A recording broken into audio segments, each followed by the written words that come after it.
Paz e luz, muita paz, muita luz no teu caminho. Deus te abençoe, em nome do Pai, do Filho e do Espírito Santo. Amém. A história da magia, da bruxaria, dos pactos e dos deuses. É este o comentário que iremos fazer agora, neste momento. Queremos agradecer os milhões de acessos ao canal Joilson de Assis e ao livro Enigma dos Sonhos e aos demais livros, como Evitar Problemas, Filosofia Silva e outros livros de romances. Eu quero agradecer os e-mails, telefonemas, torpedos que vocês me enviam. O Senhor Deus vos abençoe. Então vamos ver aqui sobre este assunto tão polêmico, sobre história da magia, da bruxaria, dos pactos e dos deuses. Há quem ligue a magia só a grupos africanos, né? Mas eles se enganam. Acaba pensando, magia, grupos africanos, macumba, tal. Você está enganado. A magia é bem mais antiga do que você imagina. A questão da magia, dos pactos, né, das oferendas, você vai ver agora como é profundo essa história.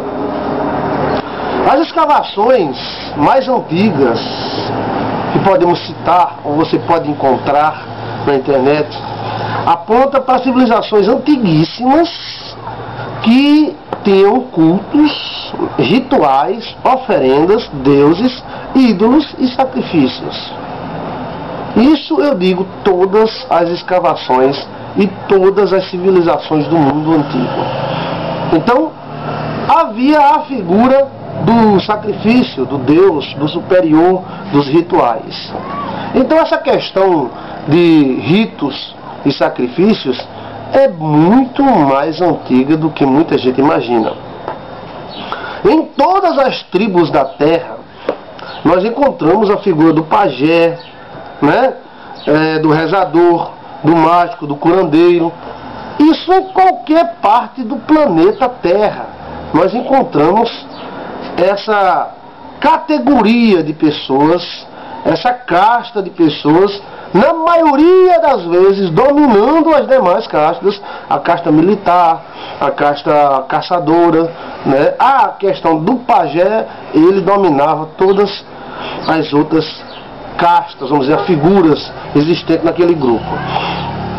Vamos citar alguns povos, por exemplo, os egípcios. Não dá para o cara estudar o Antigo Egito e ser um ateu, não. Só alguns abestalhados que querem ser intelectual, né? Intelectual, ou seja, muito intelectual. Porque a civilização egípcia é firmada em cima da religião, do pacto, da magia, do conhecimento de ciências e técnicas não reveladas ou ocultas. A inscrição, as escrituras egípcias é muito parecida com a inscrição judaica. A religião egípcia é muito parecida com a religião judaica, mudando só a figura de alguns deuses, né? Mas a ideia da vida eterna, a ideia do céu, a ideia do inferno, ela faz parte da religião judaica. A ideia do deus Anubis, ou seja, do deus do mal, do deus do bem. Aí entra aquela figura de animais ali, mas já é outra questão relacionada à alma humana que se transveste de animal. Também os anjos e demônios se vestem de animal também, né? O Espírito Santo se vestiu de pomba. Ele não é uma pomba, ele se vestiu de pomba. Então, Anubis se veste de um cachorro. Demônios gostam de se vestir como um cachorro, né? Jesus, Cordeiro de Deus, em Apocalipse ele aparece meio morto, né? Ou seja, essa questão do Egito é muito mais profunda do que nós imaginamos. Mas a religião judaica, ela é muito parecida em sua essência com a religião egípcia. Tem diferença? Tem. Eu posso citar milhares de diferenças. Mas tem coisas iguais, eu posso também citar muitas coisas iguais entre a religião egípcia e a religião judaica. Sistema patriarcal, crença na vida eterna, mundo dos mortos, né? tenda dos mortos, céu, Deus, o Deus superior, Satanás, demônios, etc. e tal. Os sumérios, uma civilização extremamente inteligente e antiga, a base dela era a religião e era magia, bruxaria, pactos, deuses e etc e tal. Os Ubaidas, que foram antes dos sumérios, os fenícios, extremamente, os caras comerciantes, comercializavam pelo mundo inteiro, descobriram as Américas muito antes de Colombo, de Pedro Álvares Cabral descobrir o Brasil. Temos inscrição fenícia aqui no Rio de Janeiro, na Pedra da Gávea, temos inscrição fenícia no Nordeste, temos inscrições fenícias em quase todo o Brasil. E esses caras tinham uma religião e tinham ciências do mundo espiritual. Os judeus estão em primeiro lugar em termos, se nós fôssemos dizer, conhecimentos ocultos. Primeiro, o judeu é muito oculto. A maioria das religiões judaicas são muito fechadas, né? E acreditam alguns pensadores que até a maçonaria tinha princípios judaicos, como se fosse uma imitação dos judeus, né? Chegavam numa região, dominavam aquela região, um corria, ia ser delegado, outro ia ser tenente, outro ia ser juiz, outro ia tal, e assim dominavam aquela região. E também eles vinham com muito dinheiro, que começou lá no Antigo Egito, a dinastia judaica. Pois bem, os judeus acreditam na Cabala, extremamente mística. E a Cabala está na Bíblia, a numerologia está na Bíblia, né? Então, a questão de equipamentos espirituais, os judeus vão de 10 a 0. O Turim e o Purim é um equipamento espiritual que adivinhava a sorte da pessoa. Não, aquilo foi Deus. Eu não estou dizendo que não foi, gente. Eu estou dizendo que é um equipamento, Por que Deus não revelou direto na cabeça do cara? Eu estou sentindo, pronto, mas não era assim. O Turim e o Purim era uma máquina, algo que Deus mandou fazer, misterioso, que os judeus não revelaram como, nem como era, sabe-se que era traçado a ouro, que revelava a sorte das pessoas, como revelou a sorte de Acã, que estava em pecado. Temos a Arca da Aliança, que era uma espécie de televisão espiritual, onde Deus aparecia entre dois querubins. Mas por que Deus não aparecia no meio do vento? Por que teria que ser ali? Então há um equipamento espiritual, e esse equipamento espiritual chegou até a matar pessoas. Quando ele foi caindo, o cara foi segurar a Arca da Aliança, levou um choque, morreu. Ah não, é os extraterrestres tal. Eu não estou dizendo isso. Eu estou dizendo que existe equipamento espiritual. Anjos usam equipamento espiritual, e a figura do pacto, das alianças, os judeus estão em primeiro lugar. A história dos judeus começa com o pacto entre o patriarca, o nosso patriarca Abraão, e Deus. Pacto. Mas precisa de pacto? Sim, precisa. É uma lei espiritual. Aí já estamos entrando na questão da história dos pactos, que não é tão nova assim. No Egito se fazia pacto com o mundo espiritual, na Fenícia fazia pacto com o mundo espiritual, tá aí as inscrições. Na Índia fazia pacto com o mundo espiritual, na antiguíssima e brilhante China se fazia pacto com o mundo espiritual. As religiões apontavam para um Deus. Questão de voto, de pactos, de acordos espirituais sempre houve. Agora os judeus tiraram em primeiro lugar. Abraão não foi otário, não foi besta, fez um pacto para Deus abençoar os seus filhos. E esse pacto Deus aceitou, Deus, o Deus do céu, nosso Deus, aceitou. E vou dizer uma coisa para você, os judeus até hoje vivem abastados e cheios de coisas abundantes. Enquanto você pensa em ter as coisas, o judeu já nasce rico. Ele já nasce com milhões nas costas, enquanto você nasce com milhões de dívida. Isso vem do resultado de um pacto que Deus fez. E Deus não falou: eu não vou vos abençoar porque sois os melhores povos, o melhor povo da terra, ou porque és mais obediente. Não. Eu vou vos abençoar porque eu tenho um pacto. Ao contrário, vocês são povos de dura cerviz, está lá no livro de Deuteronômio. O pacto é a razão de Deus abençoar este povo, e até hoje esse pacto Deus cumpre à risca. Embora que eles descumpriram tal, mas Deus cumpre à risca. Então há a questão do pacto. Se o cara pode fazer um pacto com Deus, pode fazer também com o diabo, com Satanás, com Lucifer, ou Lúcifer, do jeito que você queira chamar. Não é a lei, não é igual?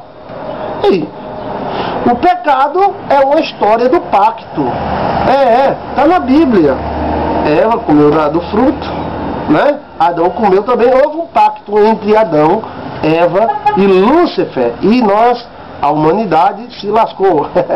A humanidade caiu. Então, a humanidade não era isso que nós encontramos. A humanidade era bem mais evoluída, né? Veja aí a teoria do super-Adão. Pois bem, é um pacto, não é? Depois nós encontramos o primeiro homicídio. O primeiro homicídio aconteceu por quê? Por causa de sacrifício, de pacto. A Caim ofereceu um pacto, uma oferenda a Deus, e Deus rejeitou. E Abel, mais novo, ofereceu um pacto a Deus e Deus aceitou. Olha só a história do pacto aí. Na Bíblia, era pacto, era oferenda, sim. E então foi lá, Caim matou Abel e começou toda a história. Mas essa questão do pacto continuou, porque Caim, afastado de Deus, segundo a história da raça dos cananitas, dos filhos de Caim, dos herdeiros, continuaram havendo-se sacrifícios de pactos com deuses, com demônios, com anjos caídos. Ou seja, virou a bagunça. Mas os anjos caídos aceitam, viu? O pacto, eles aceitam o sacrifício. Pois é, a magia, né, ainda na história, saindo da Bíblia um pouquinho para a história, a magia não é concentrada na África. O cara fala macumba, África. Magia, África. Não é isso. Nós encontramos a magia colombiana, a pré-colombiana, fortíssima. Os caras faziam pedra amolecer. Literalmente, aquelas pedras de Machu Picchu e no Peru, aquelas pedras ali eram os pajés que faziam uma reza com matos em cima, e quando eles tiravam a pedra estava mole como fosse um barro. Então, eles moldavam a pedra. Isso é segundo a história deles, né? É contado lá, né, no Peru, na Colômbia. E então eles escreviam inscrições, como tem aqui no Brasil a pedra de Itacoatiara, em Ingá, é como se fosse com o dedo, a pedra mole como se fosse um barro e o cara desenhando. Aquilo era uma reza que eles faziam, e essa reza amolecia a pedra, e a pedra ficava mole como se fosse um barro. Eles faziam o que queriam, depois a pedra envelhecia novamente. Então a magia colombiana, fortíssima, né? Inclusive a nova era, New Age, nasceu do fruto da imagem da mente de um bruxo, né? Colombiano, ou seja, da América Central. A magia da América Central é fortíssima. Os pactos, as alianças, as religiões. Até hoje você vai lá na Colômbia, no Peru, tem lá os caras lá rezando lá, faz chover, faz parar de chover, manda magia no cara, o cara seca, morre. Então isso aí, a magia é algo universal, né? É um conhecimento espiritual, são pactos feitos com o mundo espiritual do mal, né? E também existem pactos feitos com o mundo espiritual, né? Na Bíblia, como nós citamos, voltando para a Bíblia, para o cara não ficar dizendo, esse cara só faz falar em Bíblia. Voltando para a Bíblia, nós encontramos, né, vários pactos, né?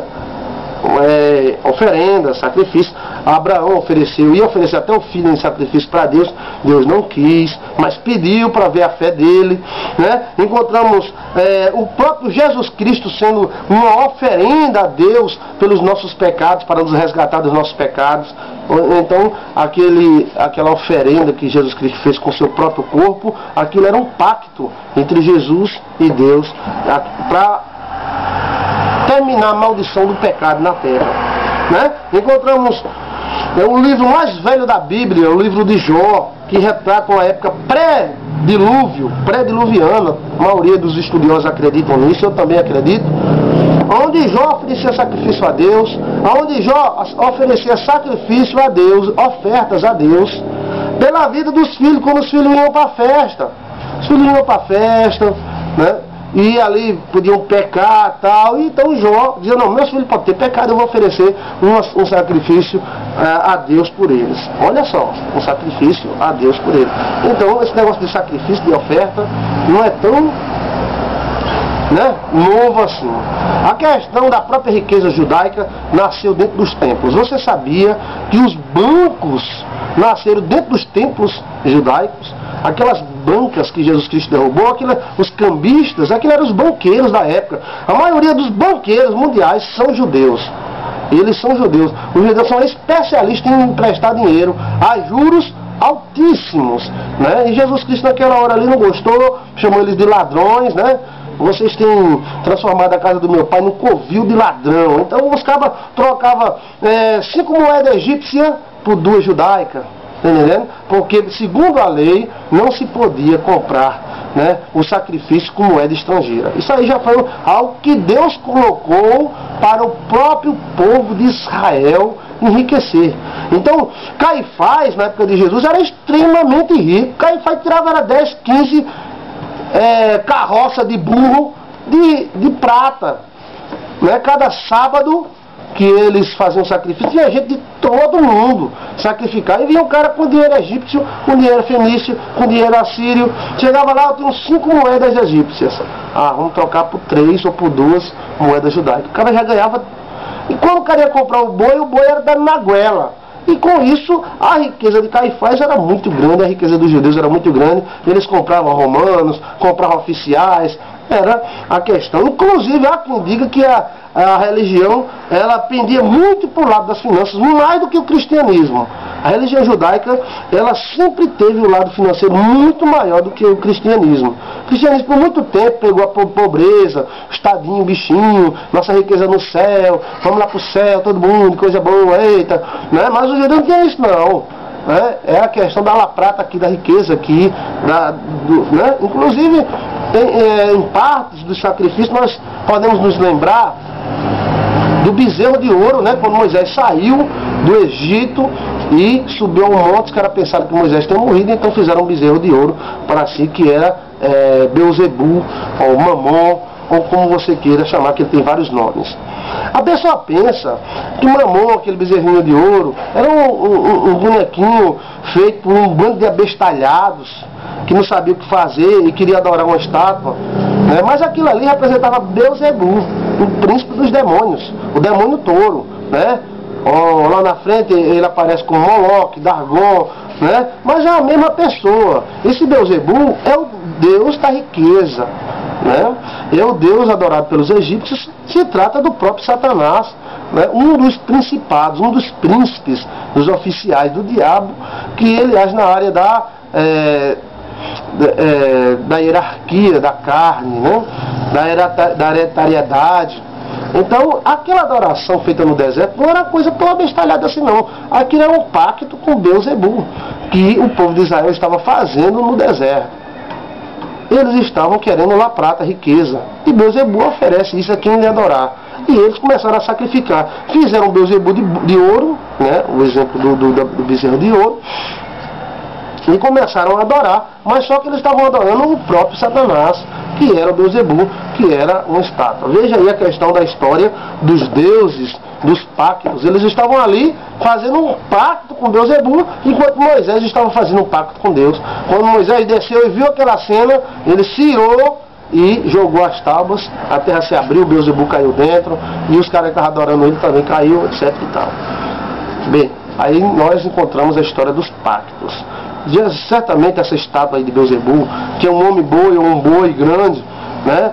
Ela traduzia a ciência do Egito e ela traduzia um pacto com o mundo espiritual, uma aliança. E aí havia sacrifícios, né? Finanças, matança de animais, etc e tal. O sacrifício do bezerro de ouro está longe de ser algo inocente.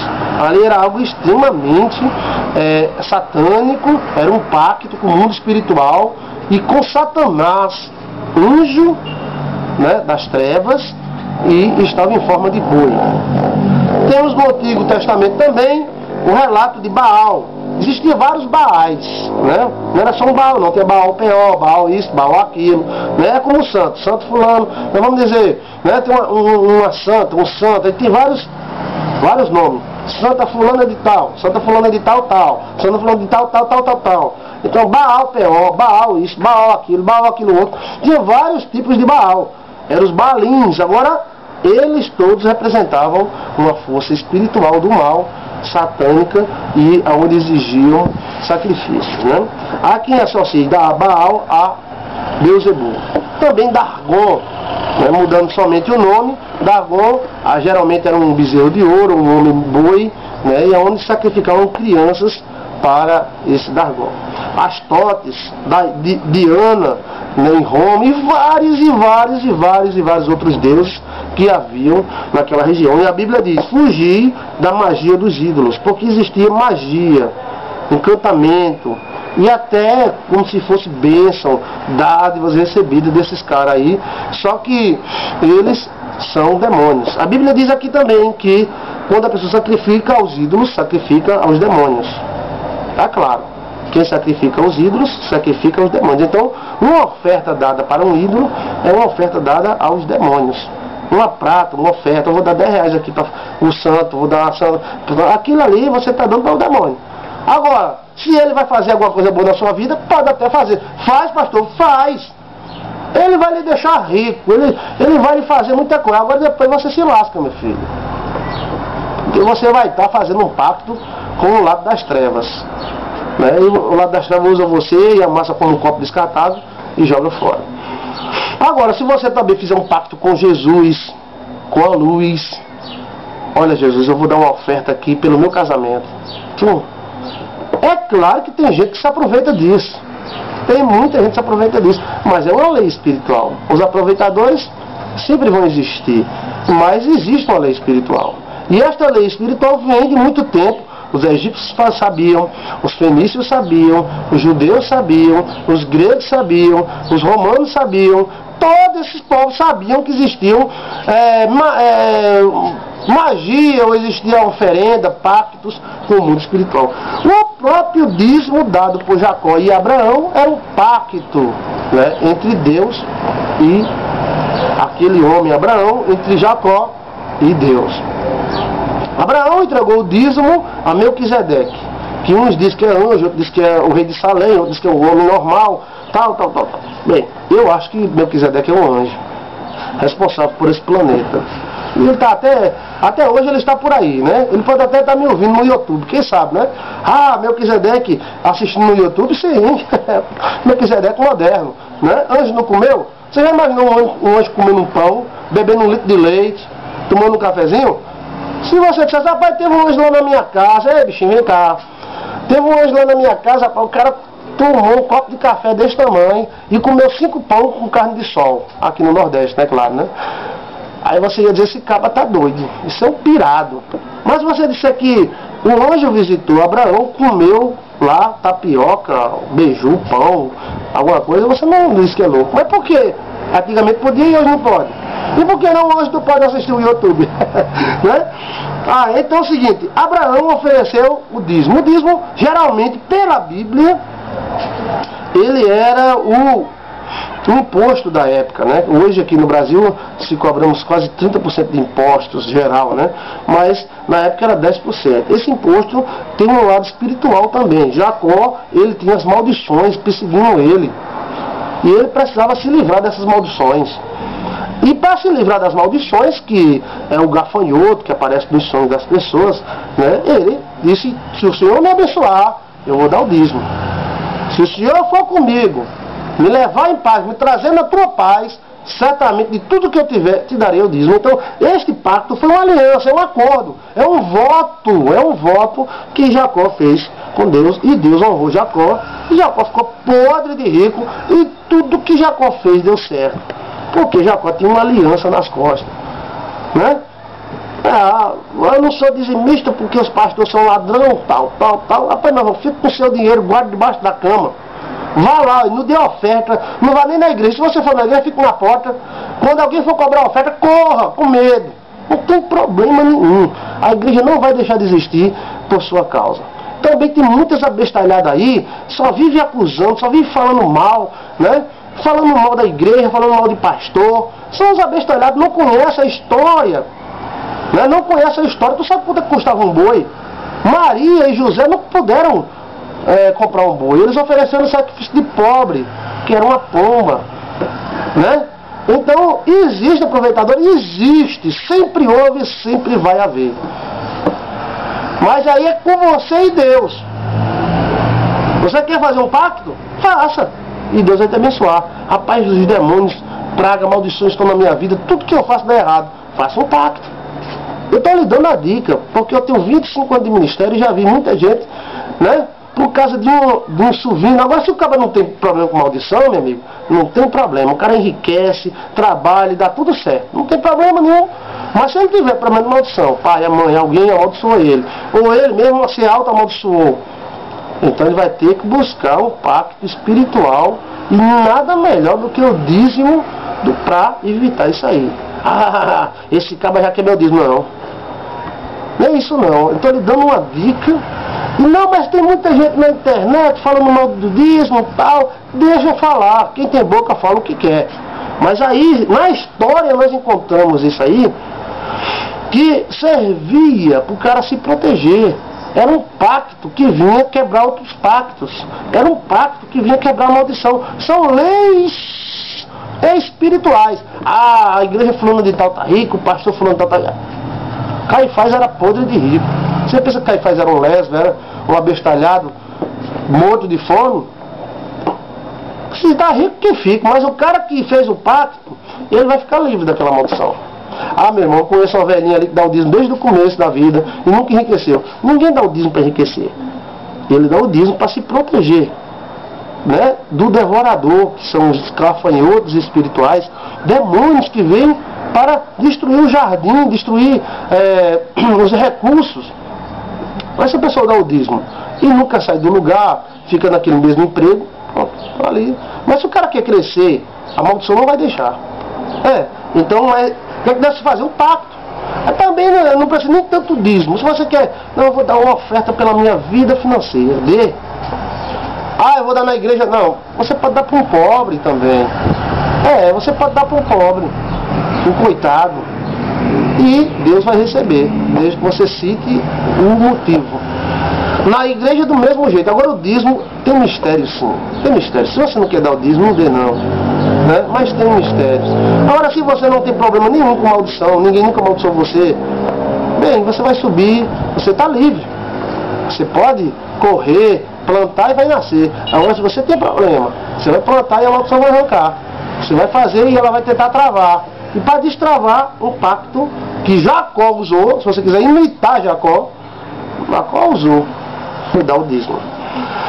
Apesar de existir muitos aproveitadores nesta área, a lei é legítima e abençoa todos aqueles que a utilizarem. A lei dos pactos. Agora, pacto com Deus. Mas não, eu quero fazer um pacto com Satanás. Depois faça. E ele vai fazer? Faz. Se você chamar e fizer, ele faz na hora. Agora você vai estar fazendo um pacto com um cara safado que vai te ferrar depois. Agora faça com Deus. Se você tem um Deus, o Senhor da luz, você vai procurar matar galinha, vela preta, farofa. Deixa de coisa, rapaz. Você não tem Deus? Ah, meu casamento está quase acabando, vai lá. Senhor, se o Senhor abençoar meu casamento, eu vou fazer isto, Senhor. Dá uma oferta lá, ó, isso aqui é pelo meu casamento. Não é R$1 milhão, não precisa ser isso, não. Depende da sua R$1, 2, 10, 100. Depende da sua força. Isso está na Bíblia, é pactos. O templo em Israel vivia de pactos, vivia de sacrifício. Fazia um sacrifício todos os sábados. A oferenda é uma lei que legaliza os pactos. Existe oferenda assim. Pastor, existe macumba? Existe. Existe magia? Existe. Mas o sangue de Jesus tem poder. E se você tem a luz, para que você ir para as trevas? Se você vai para as trevas, é porque você é trevas. Se você faz pacto com Satanás, é porque a sua natureza é igual a dele. Você quer prejudicar um casamento, eu vou fazer uma macumba para destruir fulano. Você é mau, rapaz. Você é mau. E vai para o inferno. Sim. Por quê? Você quer destruir um casamento. Você quer destruir uma pessoa. Você quer matar um cara por causa de inveja. Você tem que ver a sua natureza. Veja que Lúcifer era um anjo de luz. Lindo, muito mais bonito que você e eu. Lúcifer era a coisa mais linda do mundo. Mas ele era invejoso. Ele queria o poder. Custe o que custar. Ele queria o que Deus tem, mas não queria o que Deus é. Ele não queria ser igual a Deus na natureza. Ele queria ser igual a Deus no poder. Então o que enganou Lúcifer? A sua própria natureza enganou ele, porque ele queria poder, queria crescer, queria. Né? E muita gente é assim, aquela mulher bonita, ela tem que ser minha. Ela vai ser minha, se não vai ser minha, não vai ser de mais ninguém. Você está sendo um Lúcifer. Ela é obrigada a lhe querer? E até na igreja encontramos isso. Profetas que tentam mandar na vida das pessoas. Você vai casar com fulano, agora não obedeça, não. Isso é o de Satanás, é o profeta do diabo. Está sendo usado pela carne. Olha, Jesus Cristo está dizendo. Quantas vezes o diabo aparece dizendo que é Jesus Cristo está dizendo? Quantas profecias idiotas e abestalhadas são ditas na igreja, de casamento, de namoro, que às vezes é a profeta que gosta daquele casal e acha bonito, e quer que se case, e quando se casa dá tudo errado, né? São macumbas evangélicas. Pois bem, a questão da história da magia, da bruxaria, dos pactos e dos deuses é muito antiga. Podemos dizer que começou no Éden, né? Começou no Éden. O livro de Melquisedeque aponta que quando Eva comeu o fruto proibido, Eva lançou sobre Adão um laço de sensualidade e magia. Então Adão ficou meio, e Eva lá, vamos comer, olha, nós não vamos morrer, tal. Então a Eva passou a ser a agente enganadora. Quem enganou Adão não foi Satanás. Quem enganou Adão foi Eva. Por isso que o mandado caiu. Se Satanás tivesse enganado Eva e tivesse enganado Adão diretamente, Deus perdoaria. O que aconteceu foi que o homem foi enganado pela sua própria carne e caiu no pecado. E fomos destituídos da glória de Deus. Essa palavra destituído da glória de Deus, isso revela algo grandioso. Nós não éramos o que somos hoje. Patéticos, pequenos, vivemos no máximo 100 anos. O cachorro corre mais do que você, a águia vê mais do que você, né? 5 minutos debaixo d'água já está batendo as botas. Adão não era assim. Minha geração de Adão, olha para as pirâmides, olha para aquela tecnologia antiga. Aquele povo era um povo especial. Nós caímos, nos tornamos brutões, patéticos, ridículos. E Jesus Cristo, um segundo Adão, através de um pacto na cruz do Calvário, veio quebrar tudo isto. Aí fica muitos ateus, né? Ateus na internet, dizendo, porque Deus é todo poderoso, permitiu que o filho dele morresse. Isso é coisa de abestalhado. Aquilo ali, na cruz do Calvário, foi um pacto para o seu bem, para o nosso bem.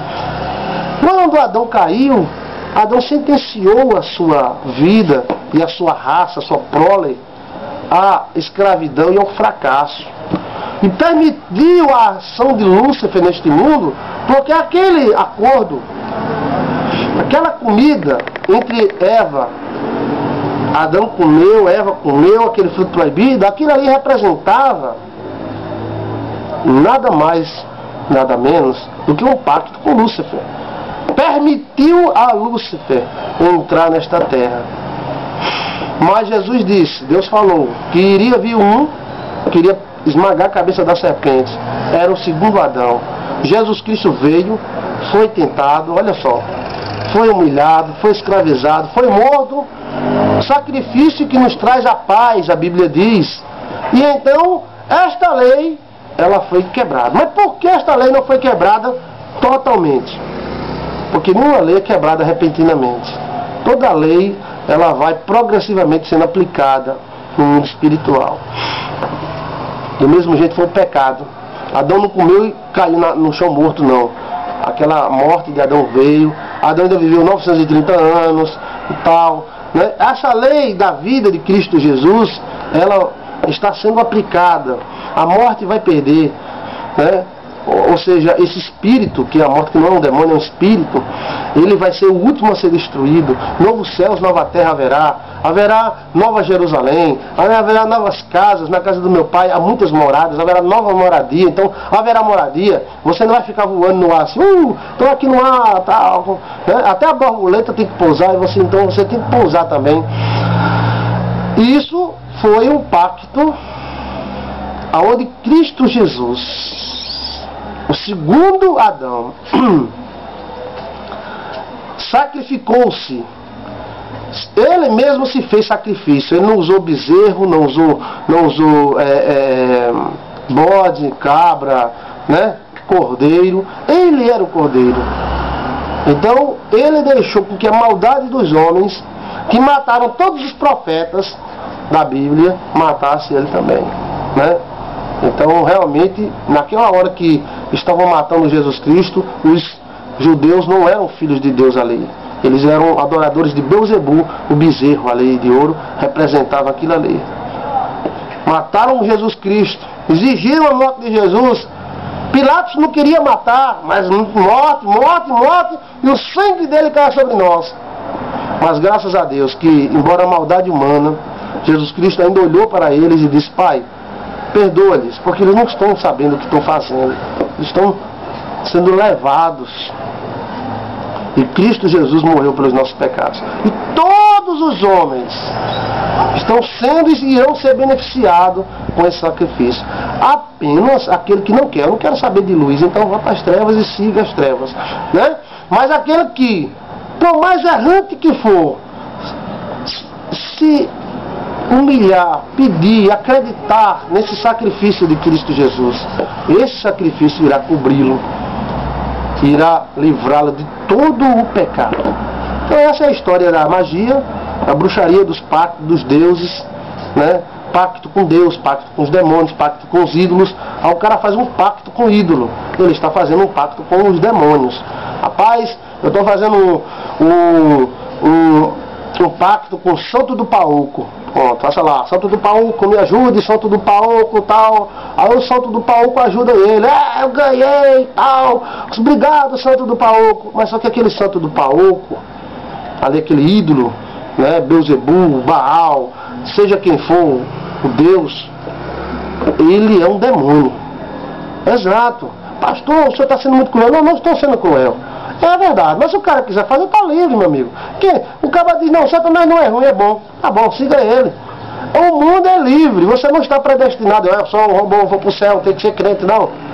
Eu estou falando para você da história da magia, que até hoje, atualmente, 2011, 2012, nós encontramos magia nas pirâmides, fenômenos e fatos que a ciência tenta explicar, energias, manifestações de energias diferentes, que a ciência fica sem saber o que saber, livros dos mortos, magia, palavras com magia, morte estranha dos descobridores de múmia. Tudo isso mostra que existe algo espiritual. Você pode ver que a maioria dos dominantes da Terra, eu estou falando a maioria, e posso até arriscar, 95% ou 90%, vamos dizer assim, tem alguma proteção espiritual com Deus ou com o diabo. Uns correm, pedem ajuda aos espíritos, os espíritos ajudam. Outros correm e pedem ajuda a Deus, Deus ajuda. Deus ajuda. Peça a Deus: não, eu vou comprar uma galinha preta aqui, eu vou matar essa galinha e tal. Rapaz, vai lá, quanto é a galinha preta? Galinha preta é R$20. Pega R$20 e dá para o Senhor Jesus. Ah, como é que eu vou dar para o Senhor Jesus? Aquele pobrezinho cego ali, chega lá para ele: ó, isso aqui é para o Senhor Jesus, eu estou lhe dando isso aqui, pelo meu casamento, pela minha vida, tome. Chega lá na igrejinha, lá, né? E oferece lá: olha aqui, pastor, isso aqui é pela minha vida financeira, pelo meu casamento, pela minha vida espiritual, pastor. Aqui. Aí se o pastor pegar aquele dinheiro e for gastar em coisas erradas, é culpa do pastor. Você fez a sua parte e Deus vai estar vendo. Deus vai estar vendo. Para que correr para as trevas se nós temos a luz? Para que desejar o mal se nós podemos com o bem vencer? Amém? Entendeu a questão da história da magia? Não adianta a gente ficar dentro da igreja, não. Eu sou teólogo. Eu sou teólogo sim, sou nordestino, falo arrastado, né? Mas nem por isso diminui a minha teologia, né? Nem os cursos que eu tenho. Nem por isso eu vou negar, não existe macumba. E o cara metendo macumba, o cara se lascando. Não existe pacto com o diabo. E os pactos sendo feitos. E a ver o cara fez um pacto e não quebrou esse pacto. Não, mas aceitou Jesus, quebrou tudo. Às vezes não, meu amigo. Às vezes não. Veja que Jacó estava na luz, mas a mãe dele e o pai dele tinham um conflito. E o pai dele certamente disse muitas palavras de maldição sobre ele. E ele tinha que quebrar isso aí. Por isso que ele lutou com o anjo. Ele fez o voto do dízimo. E encontramos N casos na Bíblia, né? Com pessoas que mesmo dentro da congregação de Israel, indo para o templo de Israel, tinham problemas com maldição, que a mãe colocou o nome dele de Dores, e ele não conseguia se livrar dessa maldição sobre o seu nome. Jacó teve o nome mudado, Abraão teve o seu nome mudado, porque a raça de Abraão, a família de Abraão, era extremamente idólatra, possivelmente sumeriana, né? Tudo isso nos revela que existe algo espiritual. E sobre a sua vida, sobre a minha vida, o sangue de Jesus tem poder e nos protege. Amém? Deus te abençoe, te ilumine e te guarde sempre. Amém.